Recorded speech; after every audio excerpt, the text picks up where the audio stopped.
I want to welcome everybody to this assistance webinar and tips for the remote interview.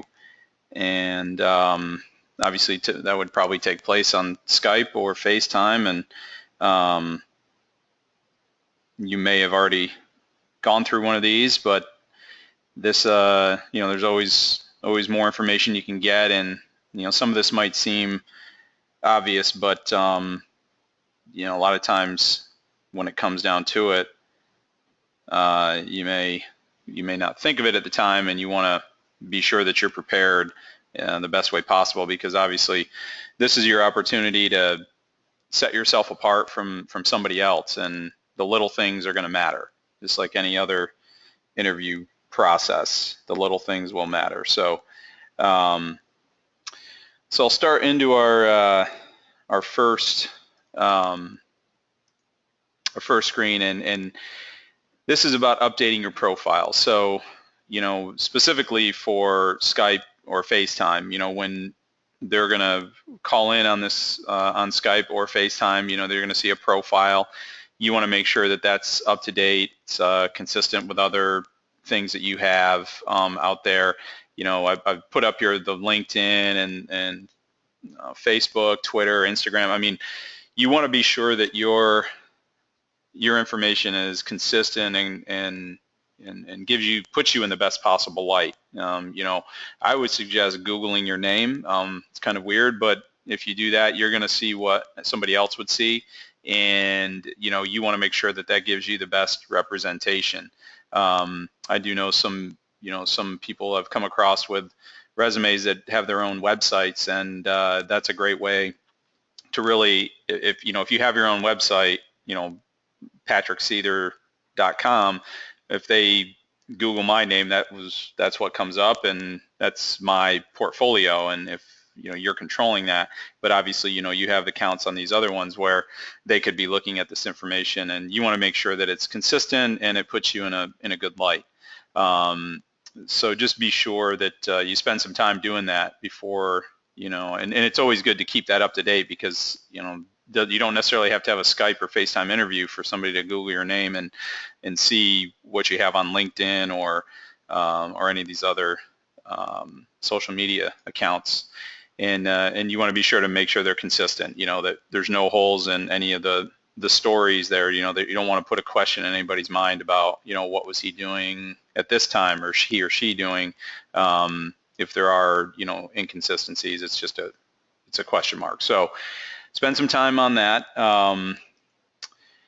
When you get into it, it's just like me doing this webinar today. I mean, I have to test the technology that I'm using to make sure that it's working, that I'm not going to have last minute issues. And, part of that is your internet connections. I would recommend, and I know other people recommend, being plugged into an Ethernet connection versus a Wi-Fi. I'm doing this webinar today on Wi-Fi, so I can't really speak to. I just don't have an Ethernet connection, but the Wi-Fi definitely is, could be suspect. So you want to make sure that you don't have any of those connectivity problems, and have last minute scrambling.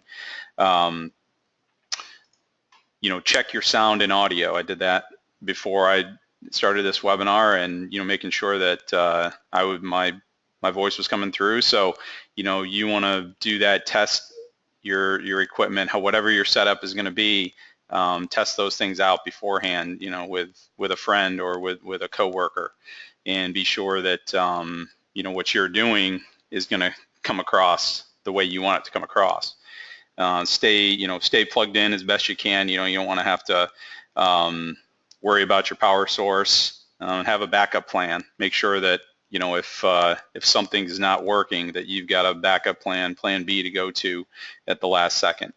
And with the sound and audio, you may want to invest in a microphone. Not that you want that sort of in your face when you're talking, but you could probably position it in a way that wouldn't be obtrusive and might make the sound better. And your cables and your power source. Know your equipment, what you're using, and if you need HDMI cable to plug into something, just be sure you have it beforehand. The part of this message is going to be that there's a lot more to it than just being on a phone call, and there's a lot of intricacies, I think, is the big thing.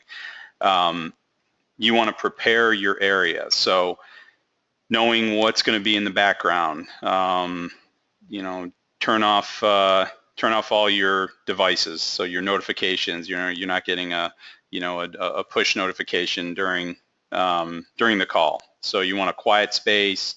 Make sure your dog's somewhere else. I mean, assuming you're not going to be doing this at work, you're probably going to be doing it at home, or I wouldn't recommend going to like a Starbucks or anything like that, because I've been there and it's not easy with a lot of background noise, and also you can't control what's in the background. So find a quiet space, probably in your home. Be aware of the dog, the kids. Make sure everybody knows that you're on an important call. You want to minimize the distractions. And the point about the background, and I've got the next line here: test the lighting. You want to be sure that you look, people can see you and see your face, and so you want to test that out beforehand. With the call, how's the lighting going to look? What's where am I sitting? What's in the background? Having a neutral background is good, but I will say that in a conversation with Jason Ballard from Oak Hill, he was interviewing for the Oak Hill position, and they did a Skype interview with him, and he wanted to have in the background a couple items from his work experiences. He was an assistant at Augusta National, and he was proud of that, and he should be. And he wanted to have a flag of Augusta National in the background. So, nothing wrong, I don't think, with that. You just don't want it to be cluttered. The picture here with this young lady, I mean, it's very simple. There's no distractions in the background. But if there is going to be something, have it be connected to your experience, your work experience, and something that you're trying to highlight. So I think that's that's important. Dress for success. So even though you might be at home, this is an interview, and I think this might have been Jimmy Fallon's Skype interview for his new job here. But you don't want to take it lightly and just have a t-shirt or a golf shirt on. It might seem obvious, but again, somebody might do that. You want to look the part. If you walked into a boardroom with the committee, you would have your suit on. Have your suit on when you do the Skype interview. So you always want to look the part.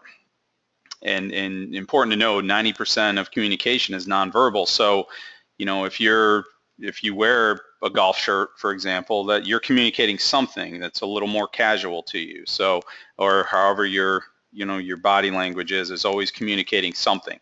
That's always important to remember.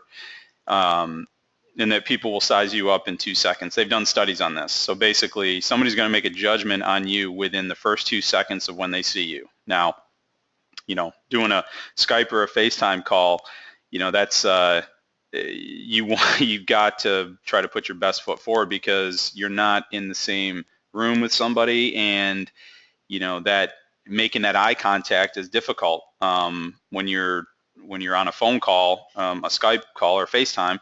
You're trying to make eye contact, but you don't know, and it's so you've got to do everything you can to be professional and make it look like that you care, which you do. But just be aware of those things. So you want to dress up. Practice. We all know how much Allen Iverson likes practice. So we've got to practice and rehearse. This is, can't stress this enough, that this is what you need to be doing.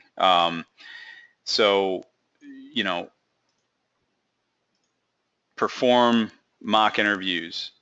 Get a coworker or a friend, one of your mentors, maybe a head professional that you work for or have worked for, that wouldn't mind putting you through an interview for a few minutes, and record it to analyze it. That this is people are going to be doing this. I know people are doing this. And we'll get to that in a second. I'm going to show you an image from a real life Skype interview from a GBN member, and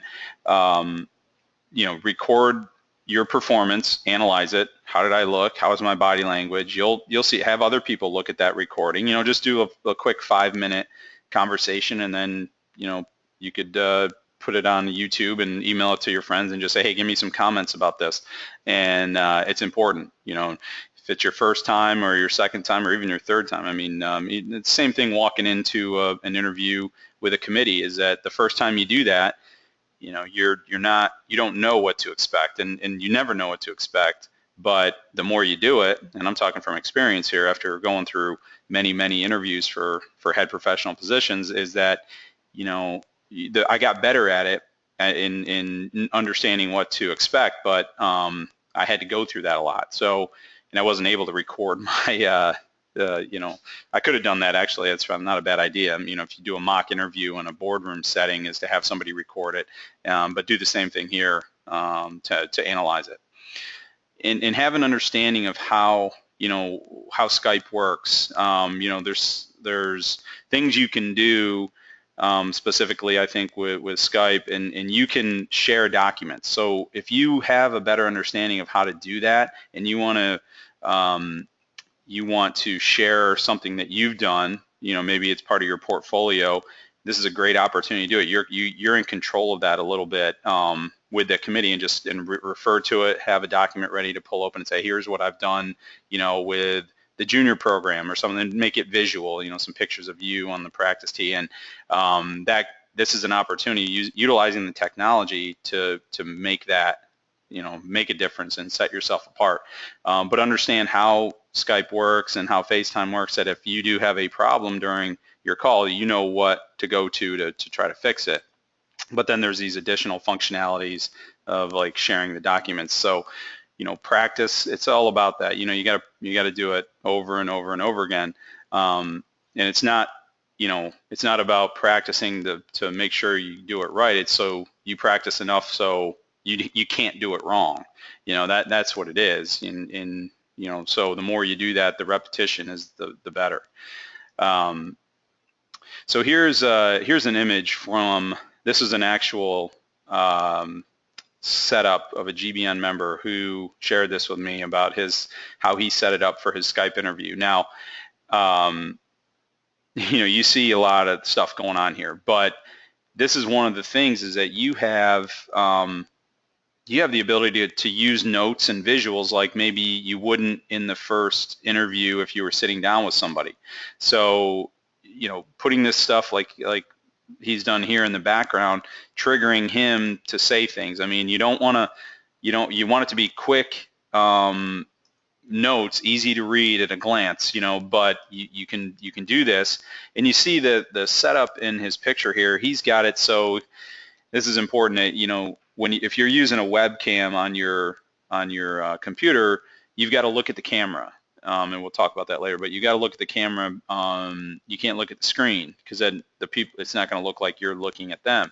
So the way he's got it set up here is that he can actually see the screen in the background, but he's got the camera right there, so he's looking both at the camera and the screen. So, point is that there was a lot of time and effort put into this setup. It wasn't just sit down for a phone call. You can tell that this was important to this individual, and this is going to set you apart if you take this type of approach.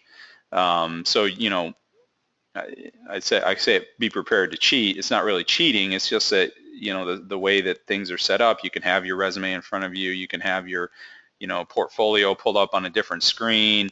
I'm sitting here doing this webinar right now, and I've got 3 screens in front of me that I'm kind of bouncing back, and my iPhone's in front of me. So, you can utilize these things to your advantage, but you don't want to take the focus off. You don't want to be reading from that, because they're going to know that you're doing that. You just glance up, get an idea about something that you want to talk about, or know where you want to reference it, and keep the focus on the screen, or at least on the camera.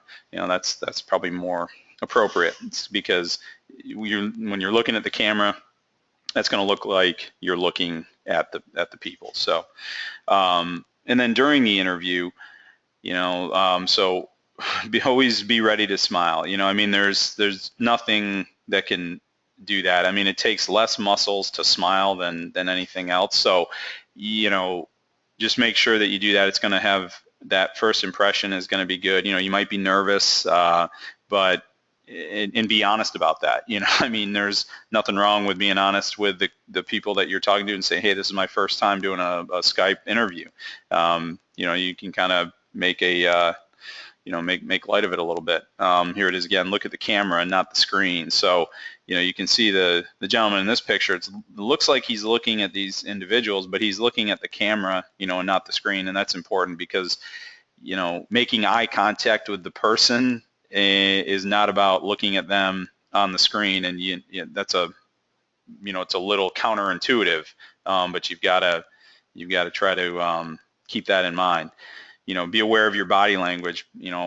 They can still tell, even though it's through the call, that there's certain things. Am I hunched over? Am I smiling? Am I engaged in what they're saying?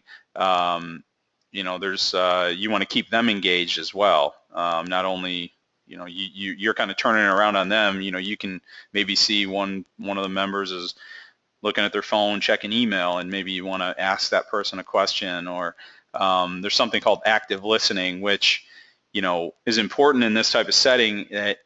Active listening is like inserting little little yeah, I understand, or you're just making kind of like you're nodding your head as they're talking. So they, for one thing on this Skype interview, if you're just sitting there and it's silence, they might think there's something wrong with the technology.